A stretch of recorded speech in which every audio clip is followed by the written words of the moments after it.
While the heart of Dunstable is a snarling mass of slow-moving traffic, there's a deserted and unused clearway all the way to the centre of Luton and to the airport beyond. Passenger trains last ran on this line in 1946. The weekly freight train gave up the ghost at the beginning of the year. Now the line could be the South's first new tramway.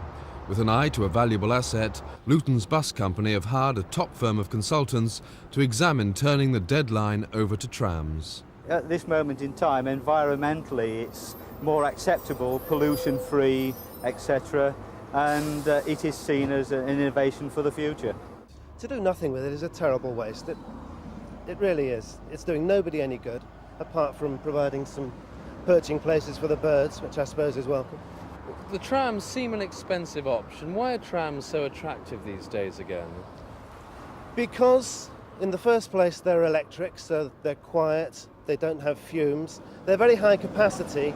You can shift 200 people in a tram. Trams are suddenly back in vogue. 11 North American cities are reintroducing them. Los Angeles, world capital of the car, ripped out its trundling trams 30 years ago. Last week, America's press flocked to see the city's brand new line, designed to wean the West Coast commuter away from smog and endless traffic jams and onto the tram. There's so many people looking at tramways in Britain that I'd have to get a list out and read it from it. I don't know how many there are altogether, but it's certainly well over 20. Among the firm proposals that expect or have already got parliamentary approval are trams running in the streets of Manchester, Sheffield, Birmingham, Wolverhampton and Bristol. London Transport have announced plans for a network around Croydon.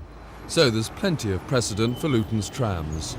A new local transport seems to be needed. Coming down the A5, which is where I've come, I've just popped in for something to eat. Found it horrendous.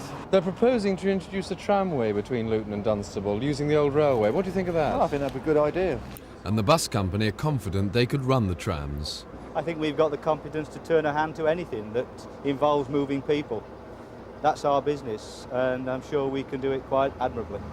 There is still an obstacle in the way of the trams. British Rail, owners of the line, now say they might reinstate trains between Luton and Dunstable. But if public money is required, the tramway, with its frequent stops and its continuation to busy Luton Airport, might be a better bargain.